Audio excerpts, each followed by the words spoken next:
RLD. The CBS Radio Mystery Theater presents...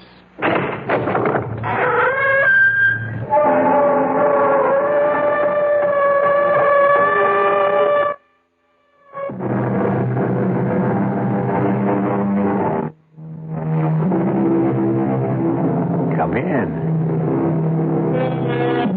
Welcome. I'm E.G. Marshall. Welcome to the sounds of suspense, to the fear you can hear. Relax and listen to the strange tale of a strange man, though no more strange than anyone who has suffered what you might call a mutilation of the soul. And who of us has not, at one time or another, suffered such a mutilation? What means did we use to restore ourselves? How quickly did we recover?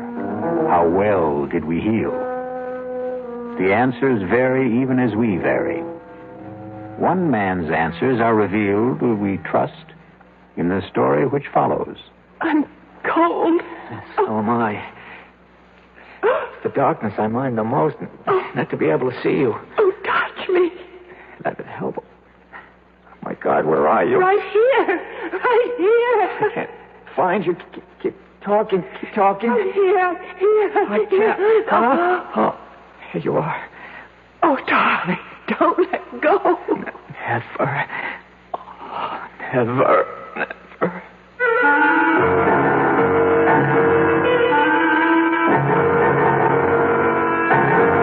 Our mystery drama, The Deadly Hour, was written especially for the Mystery Theater by Elspeth Eric and stars Norman Rose. It is sponsored in part by Anheuser-Busch Incorporated, brewers of Budweiser. I'll be back shortly with Act One. In 1919, someone had a big idea. Let's help youth understand big business by starting them in small businesses of their own. And Junior Achievement was born. Each group elected a board of directors, chose a product, set up a production line, sold stock, and went into business. That year, 314 students made and sold products and learned the business of business.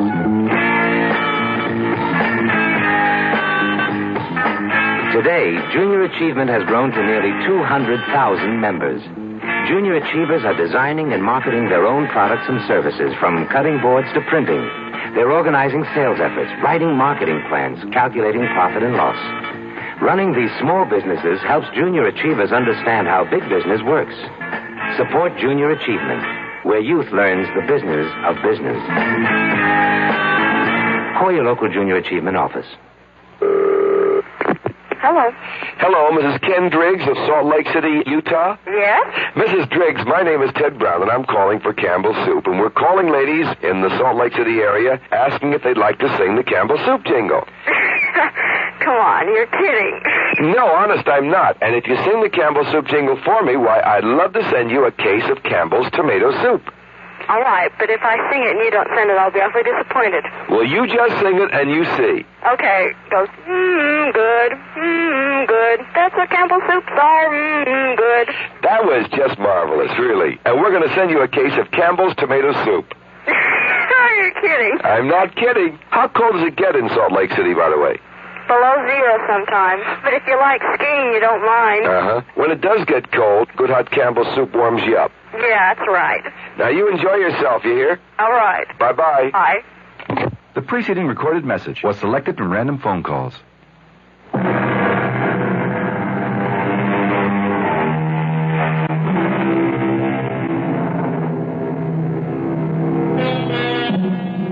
A person who seems strange, we call grotesque, incredible, not to be believed.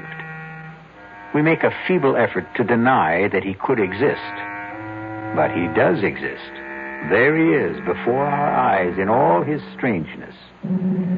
We do not believe in him because we do not know him. Because once we know, we will have to believe. And this can be a long and painful process. Listen now to the story of Martin Jerome. See if you can believe it. Mr. Jerome, I only consented to see you because your letter sounded quite desperate. As a rule, I only see patients on referral. Your letter. May I read it to you? Perhaps it will help us to get started. Last night, I heard you being interviewed on a radio program. In the dark of my room, in the darkest hour of the night, I thought, here is a man who can help me to solve the awful predicament in which I find myself.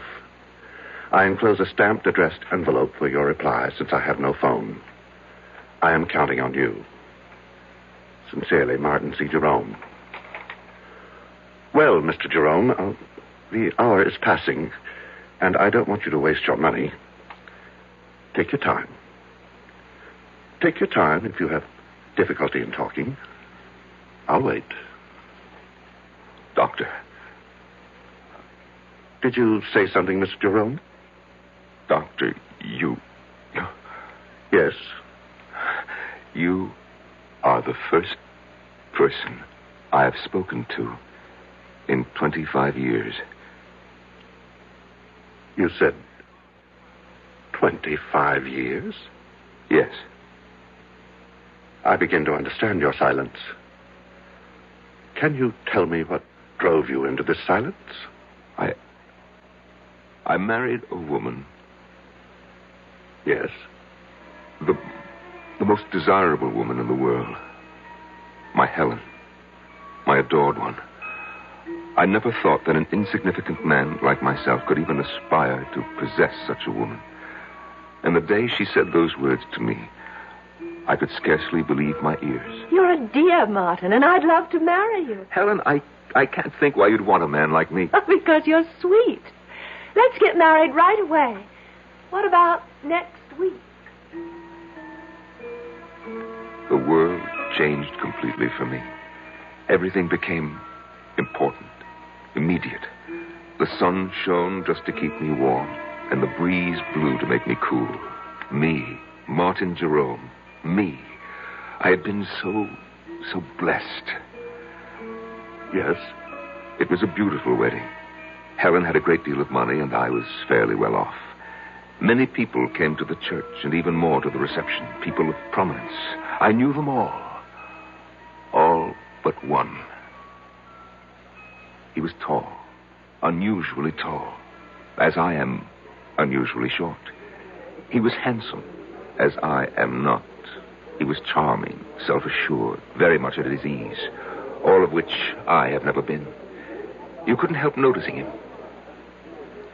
Helen, who's that very tall man talking to your mother? The pale man with the black mustache? I've no notion, love. It's probably someone Mother invited.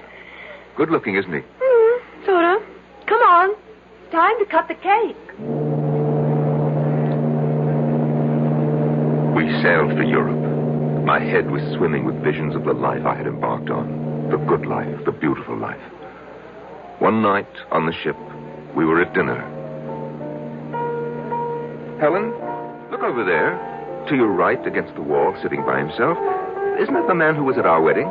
500 people at our wedding, love. He's getting up from the table. The tall man, black mustache. Your mother must have invited him, you said. Well, then I guess she did. After dinner, we danced for a while. Then Helen said she had a headache, but I should stay and enjoy myself. Well, I tried, but I couldn't enjoy myself without her. I was too much in love for that. I watched the dancers for a while, drank a brandy. I managed to kill an hour, and then I went down to our stateroom. Helen wasn't there. When I stepped back out into the corridor, there she was, coming out of another stateroom about 6 doors from ours. Darling. You weren't in our room. I didn't know what to think. You said that you had a headache. I'd been doing a little detective work. You were so anxious to know who the tall man was. Well, I found out. He's not precisely a friend. His mother came to the wedding and dragged him along. Helen, you were in his stateroom. I ran into him in the corridor, and he said to come in for a nightcap. Let's go to bed.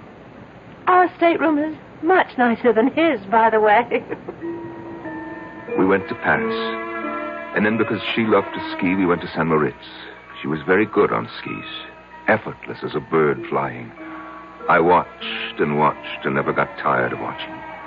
And then, one day, there he was again, the tall man. I've got to catch the ski tow. Wait for me. Helen, he's here. Who's here? The man from the wedding, the man from the ship. Oh, is he here?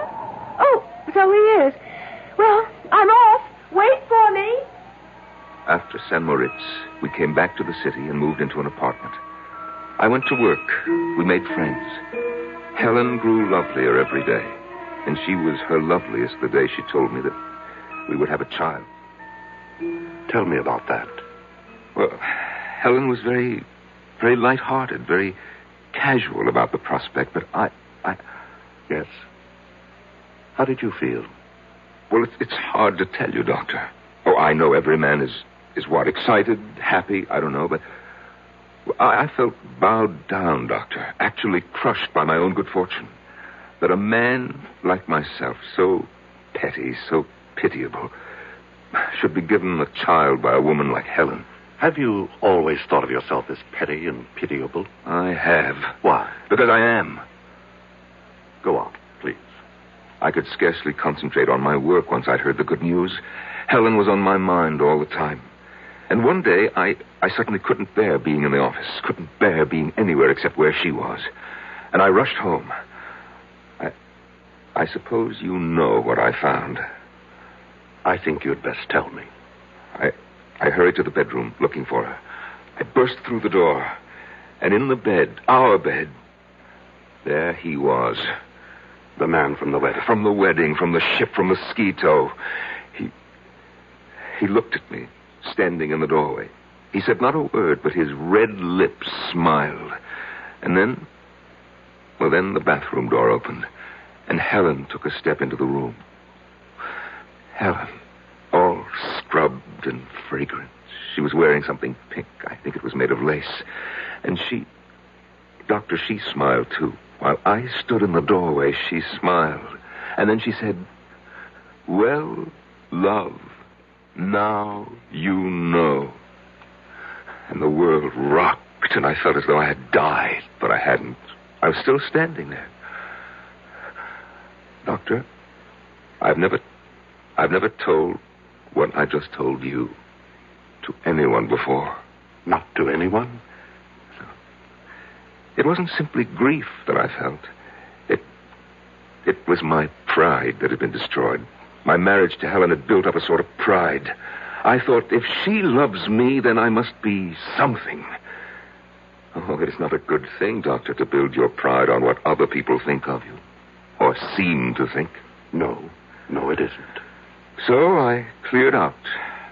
That was 25 years ago. And I have not said a word to anyone until today. How have you lived?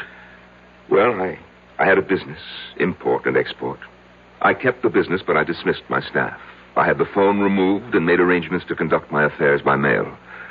I took a one-room flat with a little kitchen, a bed, a chest of drawers, an easy chair with an ottoman. And to one side of the chair, my hi-fi stereo set and my records. To the other side, my books. After my work, I'd sit in my easy chair with my feet on the ottoman, listen to my records and read. Only writers who are dead, however. I'd read till about 10 o'clock, eat a little something, and go to bed. The next morning, go to work all day and do the same thing all over again. No relaxation of any kind? No enjoyment? Well, vacation in the summer. I shut down the office for 2 weeks and take my vacation. Where do you go? I take a train. 2 trains, actually, and a bus to a little town on the coast called Marsh Hills. You've probably never heard of it. I'm afraid I haven't. No one has. And there's no reason why anyone should. And you spend your 2 weeks in Marsh Hills? Oh, no. No, I merely stable my horse there. You have a horse? About 15 miles from Marsh Hills, Doctor, close to the sea. There is a cave hollowed out of the rock by the waves. And when I get to Marsh Hills, I arrive every year on the same day.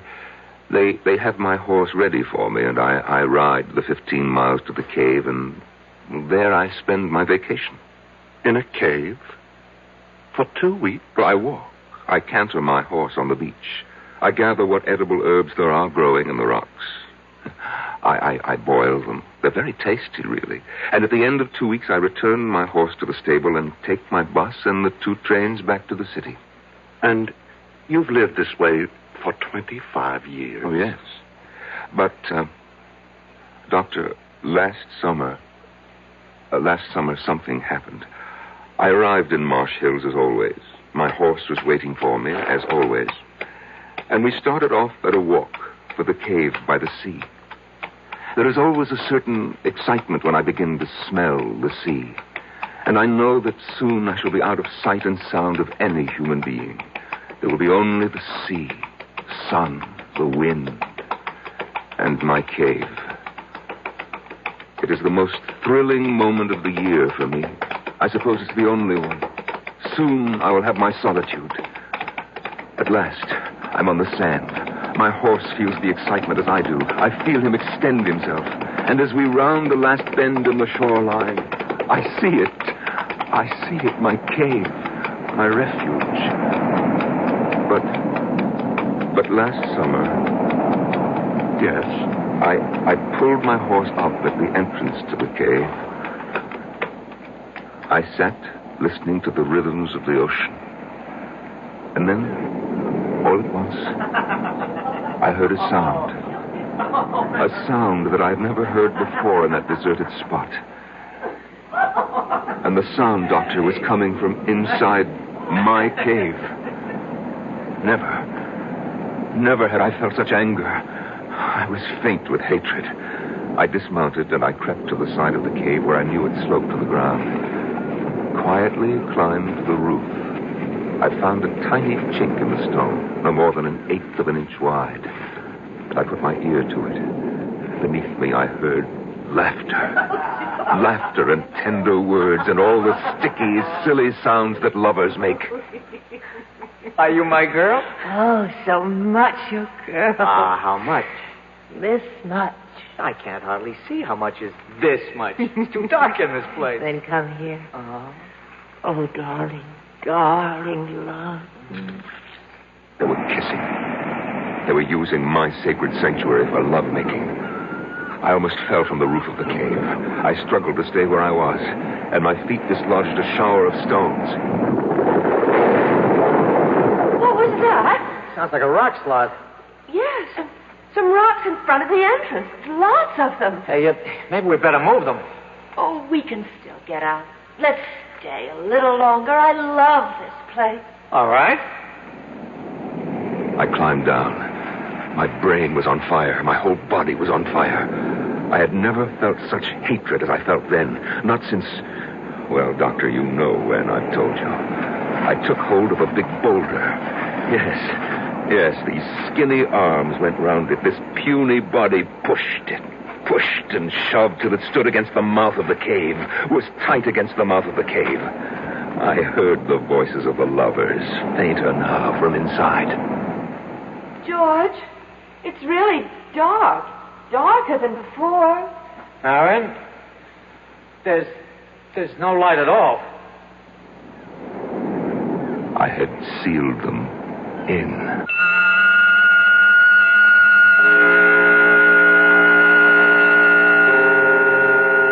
What is darkness? It is the state from which we emerge, and it is the condition to which we return. We come from the darkness of the womb. We leave for the darkness of the tomb. In between is light and life.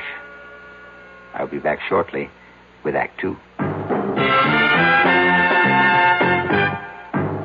Some research experts say you can't taste the difference between beers. Well, if they're right, then Anheuser-Busch wastes a barrel of time Beechwood aging Budweiser. Only they don't think so. Brewing beer right does make a difference. And they're betting a bundle that you can taste the difference in Bud. When it comes to brewing Budweiser, the Anheuser-Busch choice is to go all the way because they still care about quality.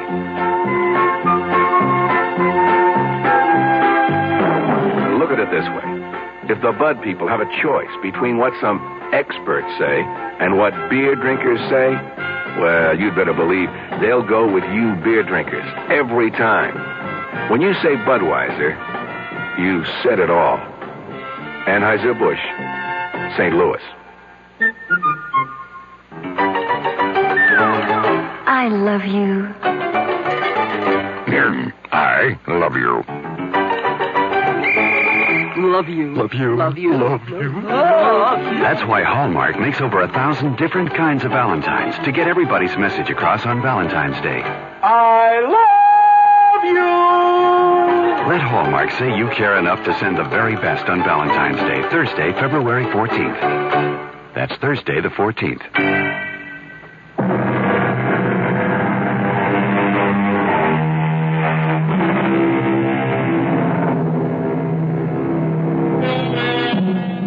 Marvin Jerome, 50 years old, has not uttered a single word to a living soul in 25 years.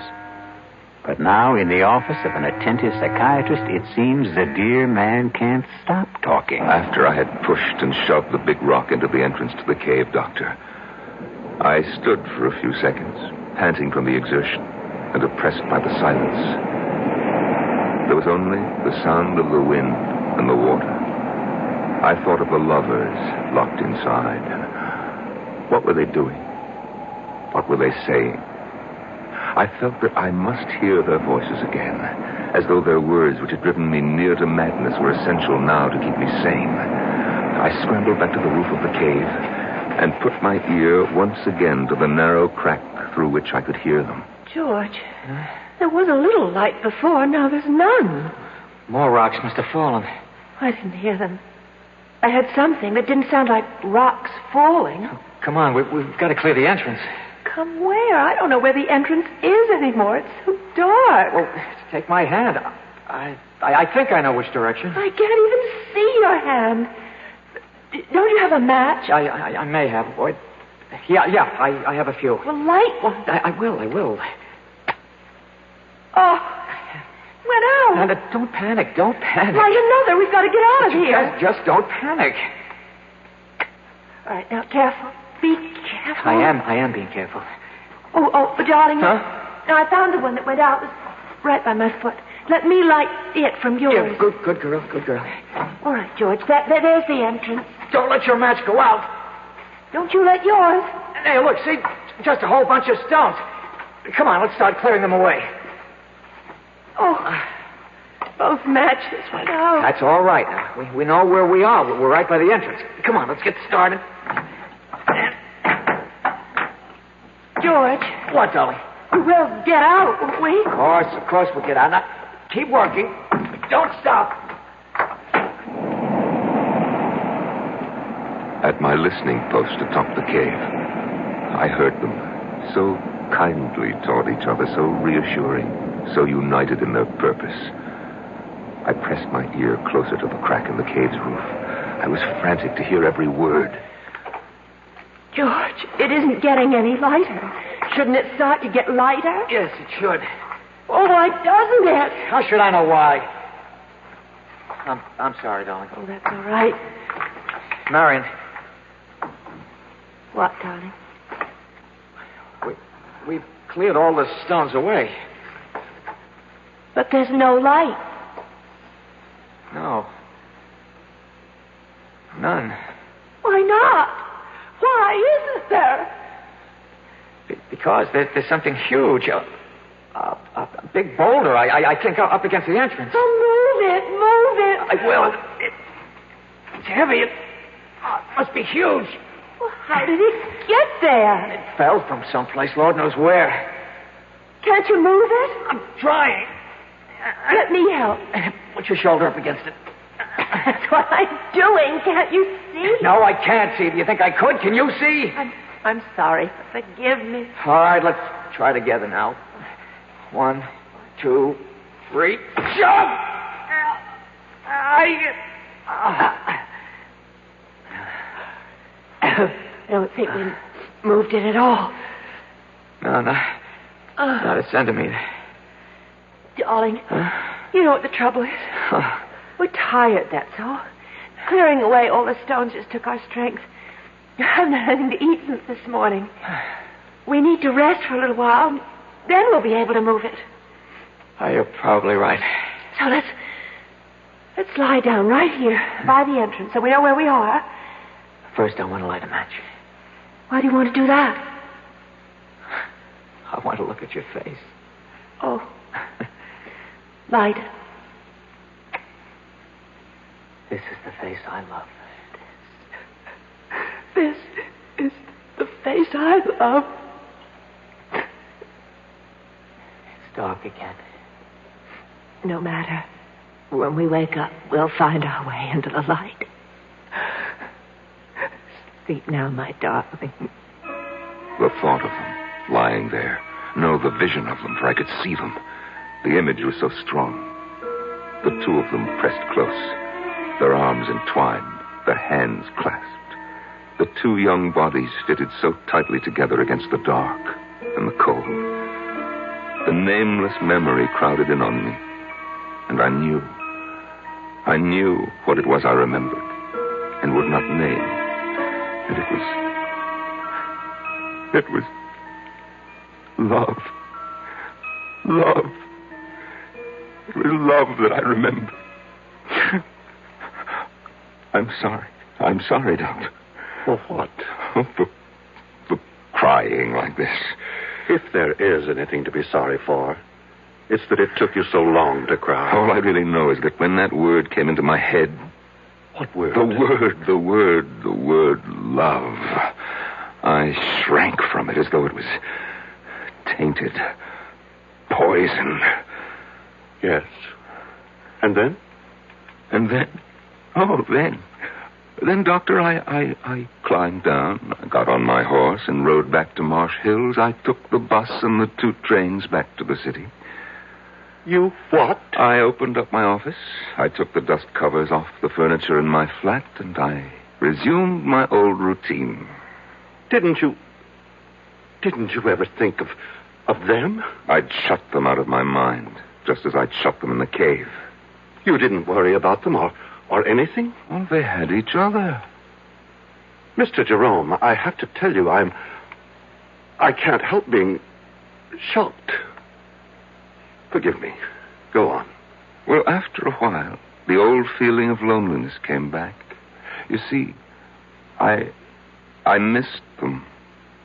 Missed them? Yes, it may sound strange. Indeed it does. I began imagining what they might be saying to each other. I couldn't know for sure, of course, but I imagined. I'm cold. So am I. I'm hungry. I can't find you. Keep talking. Keep talking. I'm here. I can't. Oh, there you are. Oh, darling, don't let go. Oh, never. Never. I invented their conversations, of course, but I was fairly sure my inventions were accurate, or nearly so. You simply left them there. For 2 weeks. And then I was suddenly seized with the desire to hear their voices once more, before they were silent forever. I closed the office, closed the flat, took the 2 trains and the bus to Marsh Hills. They were surprised at the stable to see me back again so soon, of course, but they saddled my horse and I set off for the cave. The old excitement came back when I started to smell the salt air. There was the familiar thrill which I had looked forward to each summer for 25 years, till they had invaded my kingdom by the sea. Such a tiny kingdom, a cave no bigger than a tool shed, with no comforts, no conveniences, and they had taken it away from me. On the sand at last, we round the last bend, and I see it. My cave. My refuge.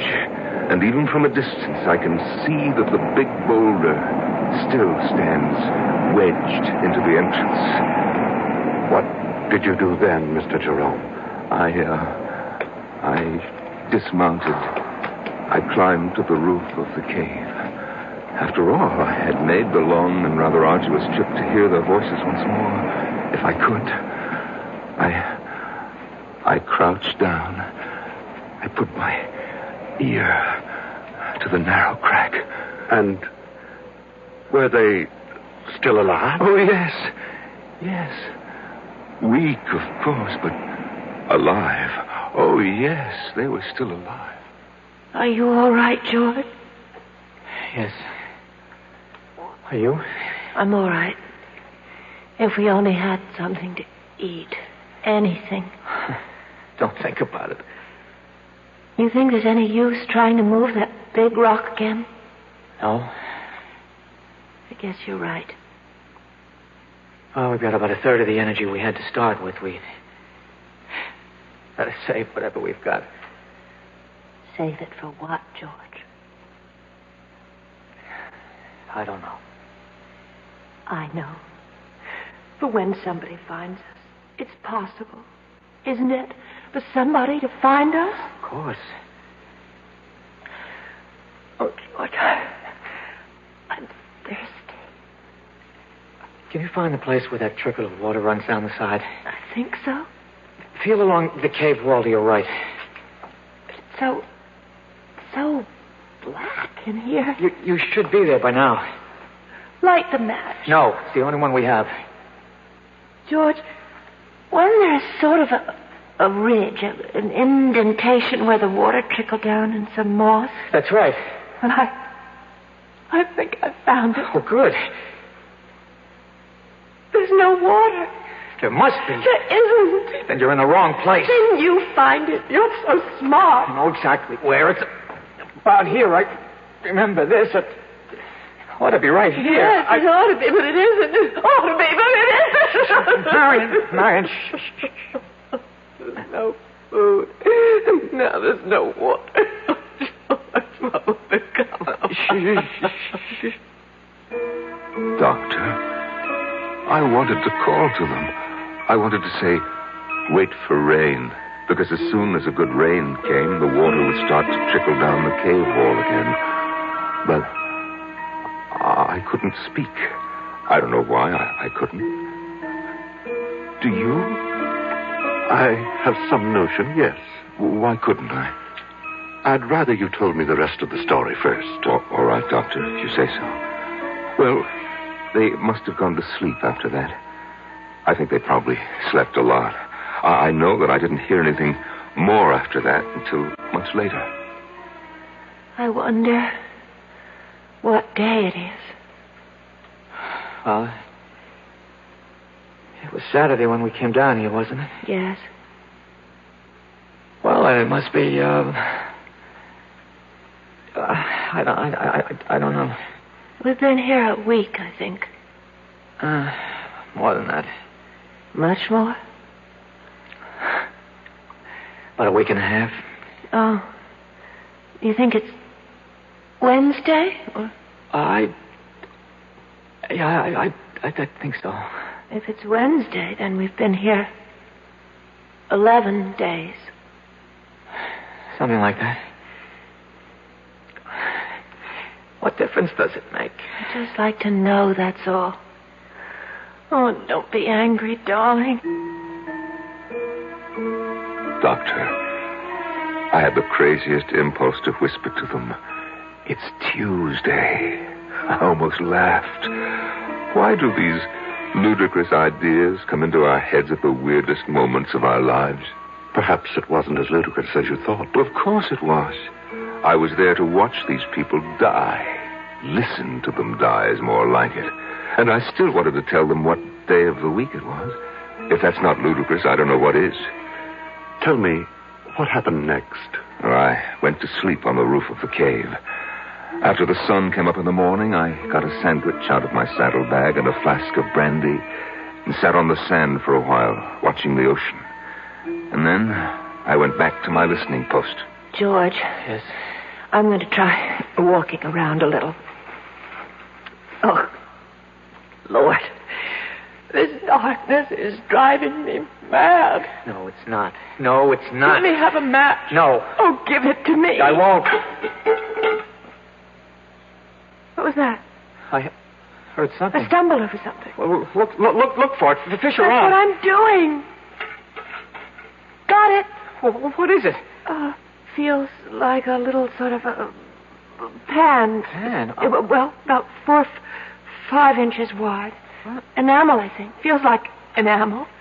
It's a little pan to cook things in, the sort of thing campers might use. Wait. That means somebody's been here before. And that means whoever was here could come back. Or somebody else could. I mean, this cave is a place people come to. We're not the only ones. We're not the first. Other people have... They'd stumbled across the little enamel pan I had used to boil my herbs in. I couldn't bring myself to speak to them, but I took a packet of matches, the cardboard kind, and I wrote on it, I am here. Just that. I am here. And I slipped it through the crack in the roof of the cave.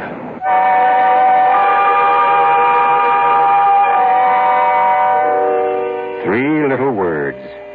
I am here. I suppose the most cherished trio of words in our language consists of I love you.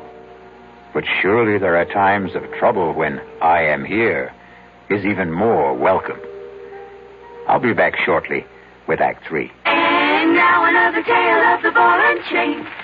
At Kellogg's Special K presents Last Tango in Pittsburgh. There I was at Raoul's all-night tango lounge. My little orchid, will you tango with me? It was Raoul. You're a splendid dancer. But what was that? I was what? That sound effect. Oh, I'm a few pounds overweight, and this ball and chain points out how my extra weight can get in the way. I'm pointing you back to your chair. Our heroine decided to lose that extra weight. She exercised and ate smart at every meal, starting with a Special K breakfast. A bowl of Special K skim milk, tomato juice, and coffee. It's less than 240 calories, 99% fat-free, and 100% delicious. After a while, she was rid of the ball and chain and back at Raoul's. Darling, you're looking fantastic. What a happy ending. What ending? We're just getting started. Raoul, get lost. Your happy ending could begin with the Kellogg's Special K breakfast. And that's another tale of the ball and chain. Give your hand to a friend. Give your heart to your heart. Give your cold to contact. The sooner the better. Hey, I'm back. How's that cold? Rotten. Get the contact? I got everything. Contact, cold tablets, and this liquid. Oh, no. Honey, it's all cold medicine. Well, sure, but it only takes one contact for up to 12 hours continuous relief from sneezing, drips, congestion. For that, I'd need 6 of your cold tablets. 2 every 4 hours. Or 3 ounces of nighttime liquid. 1 every 4 hours. Or just one contact. The tiny Tide pills do it. Well, it's all cold medicine. Those others contain antipyretic analgesics. The liquid, antitussive, and alcohol. They're not in contact. 6 or 3 or 1. I'd choose the one contact. Me too. And I'm the one with the cold. Give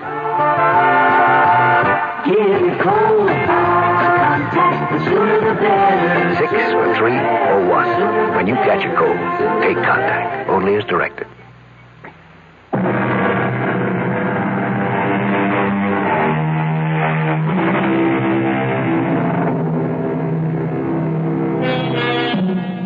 It is the disease of not listening, the malady of not marking, that I am troubled withal.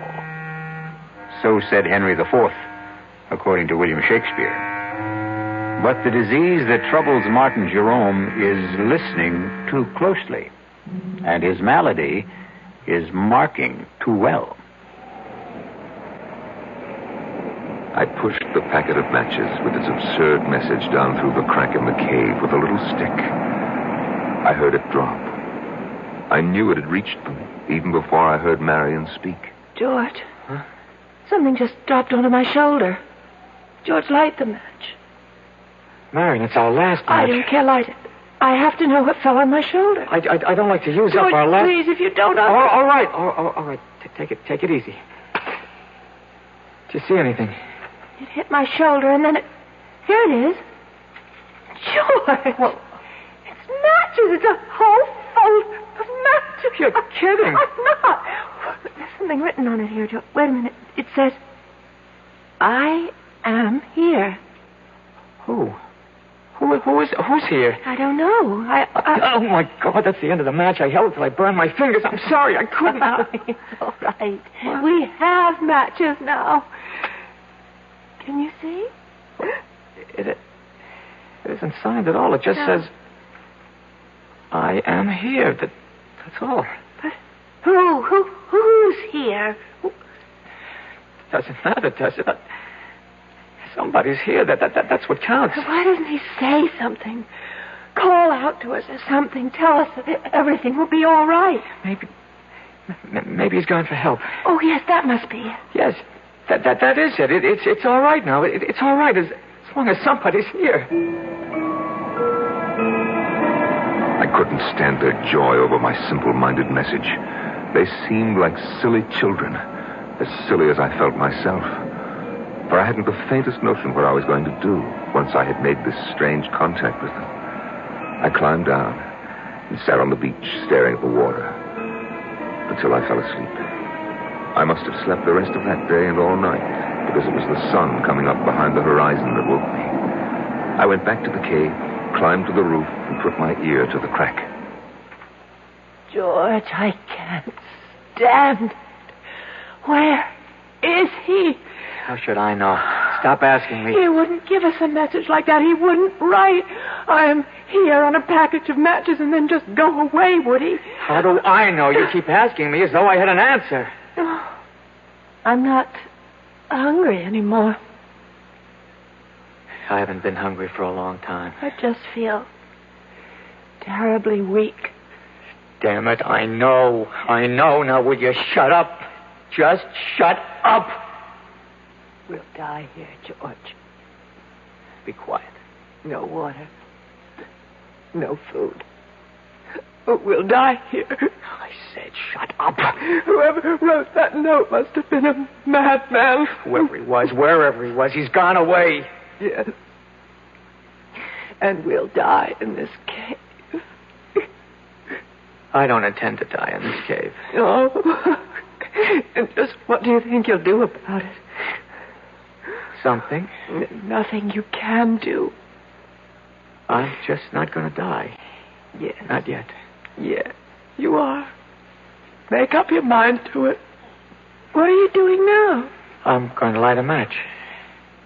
Matches? We have matches. No food. No water. Just matches. George, what? I'm not going to die. Not yet. Not me. George! Not me. I felt as though the world had stopped. Actually, I had stopped. All at once, I knew what I must do. I didn't want to go completely out of my mind. I clambered down from the roof. I ran to the cave entrance. I tried to move the big boulder that blocked it. I knew even before I tried that I wouldn't be able to do it. But my mind was working brilliantly. I ran to where my horse's saddle and bridle lay on the sand. And after taking it all apart, I began working to put it together again for a new purpose. Oh, I used everything. The girth, the reins, the stirrup leathers. And in an hour, I had fashioned a crude device. I led my horse to the cave entrance. Somehow, I wrapped the girth around the boulder and made it firm. The reins circled my horse's shoulders. And then I stood back and gave him a sharp rap on the flank. He moved. And the boulder moved. The boulder moved away from the entrance to the cave. There was room for me to squeeze through. Just inside, I found them. She lay there in a faint. He lay across her. And his teeth were sunk in her breast.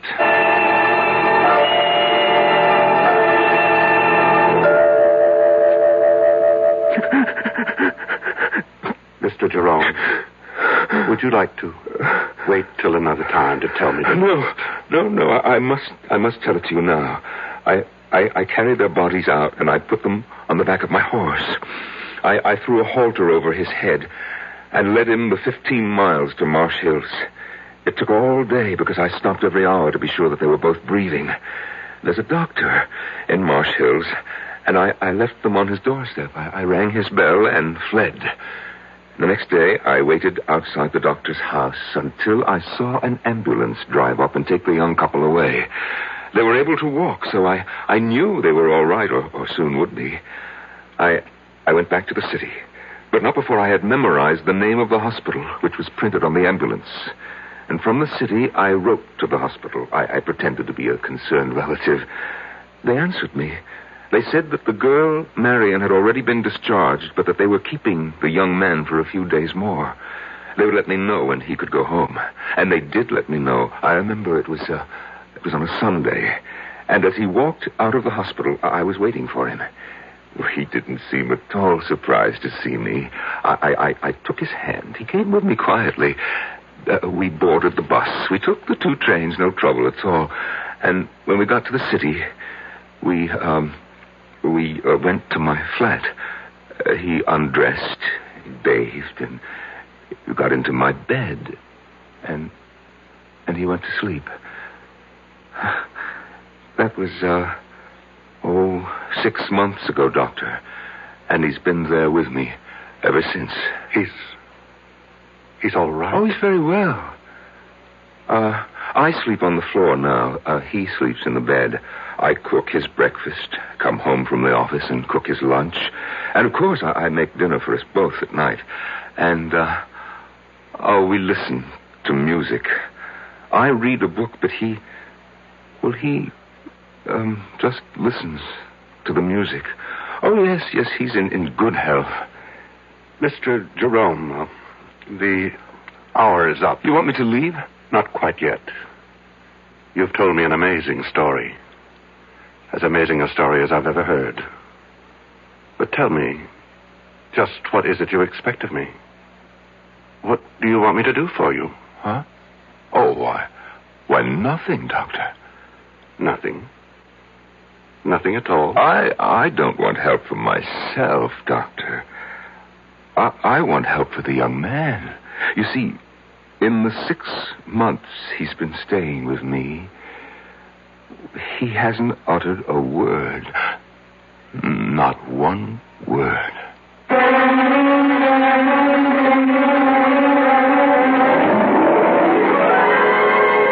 see the doctor, young man.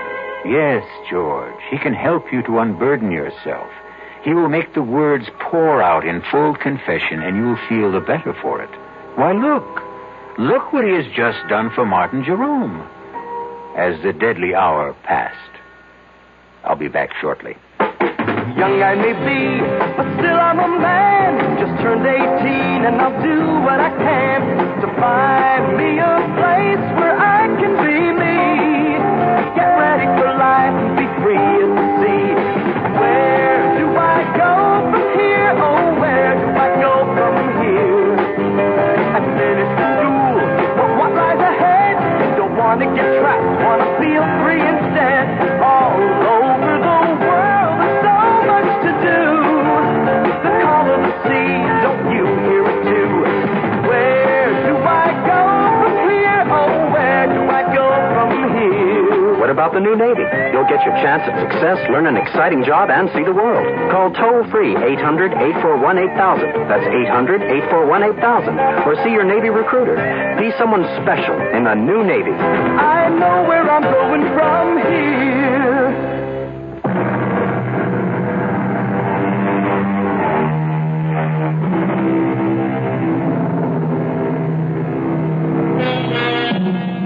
You've heard of the 7 wonders of the world?